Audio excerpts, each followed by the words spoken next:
Hi everyone. इस video में हम बात करने वाले हैं intelligence bureau ministry of home affairs के अंदर आने वाली वैकेंसी सिक्योरिटी असिस्टेंट के बारे में। इसका शॉर्ट नोटिफिकेशन आउट हो गया है और जल्द ही इसके फॉर्म लाइव होने वाले हैं और डिटेल नोटिफिकेशन वेबसाइट पर आप लोगों को देखने को मिल जाएगा, जो कि मिनिस्ट्री ऑफ होम अफेयर्स की वेबसाइट है www.mhs.gov.in।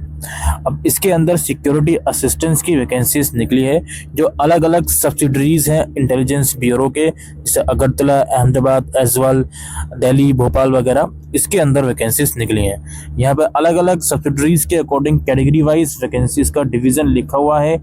इन टोटल अगर बात करें 4,900 या 800 से ऊपर वैकेंसीज निकली हैं। अब जिस भी रीजन में आप अप्लाई करोगे तो याद रखिएगा वहाँ की एक लोकल लैंग्वेज होती है। जैसे मान लीजिए आप अहमदाबाद रीजन में अप्लाई कर रहे हो तो गुजराती, या में अप्लाई कर रहे हो तो बांग्ला चीज़ें आपको आनी चाहिए। तो ये लोकल लैंग्वेज भी आपको आनी चाहिए जिस भी आप सब्सिडरी में अप्लाई कर रहे हो।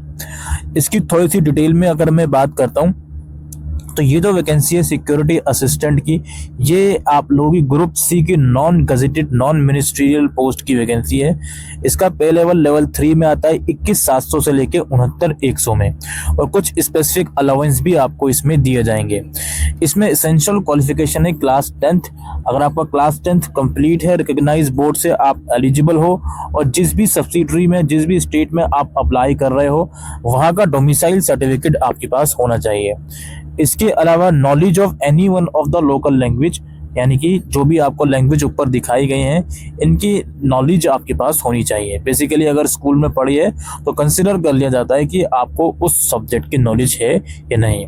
बाकी यहाँ पे डिजायरेबल क्वालिफिकेशन है।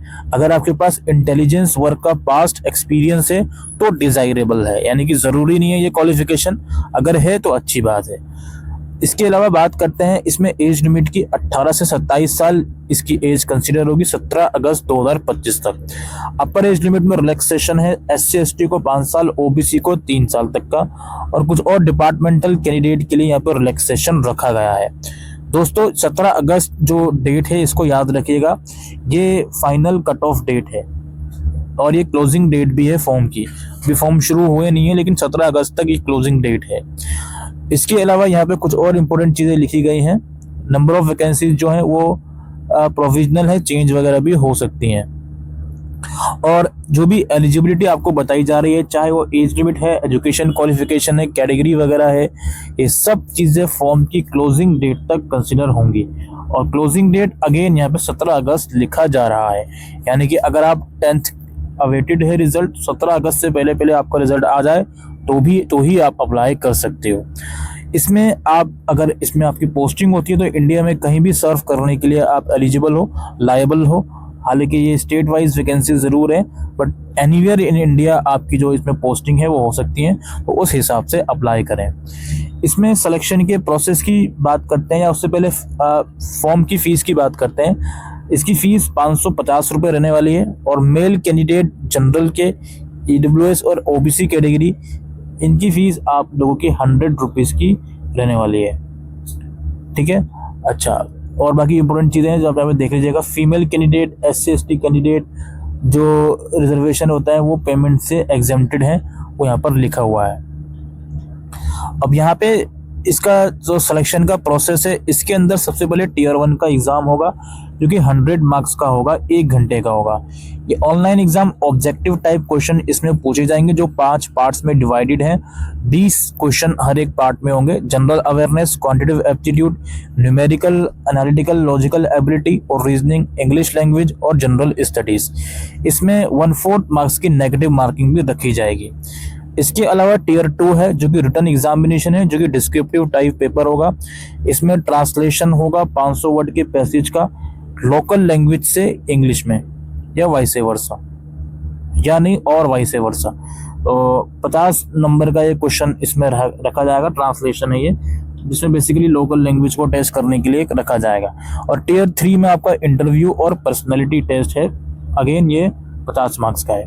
अब इसमें ये लोग बोल रहे हैं Tier 1 की कट ऑफ यहाँ पे बताई जा रही है। UR के लिए 30 है, OBC के लिए 28 है, SC ST के लिए 25 है। ये मिनिमम स्टैंडर्ड है। इतने मार्क्स लाने का मतलब ये नहीं है कि आपका सिलेक्शन हो ही जाएगा। इसके बाद आपका ये बताया जा रहा है on the basis of the performance and normalisation of marks in tier 1 candidate would be shortlisted for tier 2 10 times the number of vacancies subject to the condition that candidate should have score minimum cut off। अब इसमें ये कहा जा रहा है कि tier 1 पहले करवाया जाएगा आप लोगों का, उसके मार्क्स के बेसिस पर टीयर 2 के लिए कैंडिडेट को शॉर्टलिस्टेड करा जाएगा। ठीक है, 10 टाइम कैंडिडेट्स को शॉर्टलिस्टेड करा जाएगा। और टीयर 2 जो है वो सिर्फ क्वालिफाई इन नेचर है, इसमें 20 नंबर आपको लाने हैं 50 में से क्वालिफाई करने के लिए। टीयर 2 जब आपको क्वालिफाई हो जाएगा उसके बाद दोबारा से टीयर 1 की परफॉर्मेंस देखी जाएगी और 6 टाइम कैंडिडेट्स को इंटरव्यू और पर्सनैलिटी टेस्ट के लिए शॉर्टलिस्टेड करा जाएगा। और फिर जो फाइनल इसमें लिस्ट बनेगी वो टीयर 1 और टीयर 3 के मार्क्स के बेसिस पर बनेगी। वेटिंग लिस्ट वगैरह भी वेबसाइट पर आएगी जिसकी इन्फॉर्मेशन आपको वेबसाइट पर बताई जाएगी। अच्छा, ये सिलेक्शन प्रोसेस हो गया।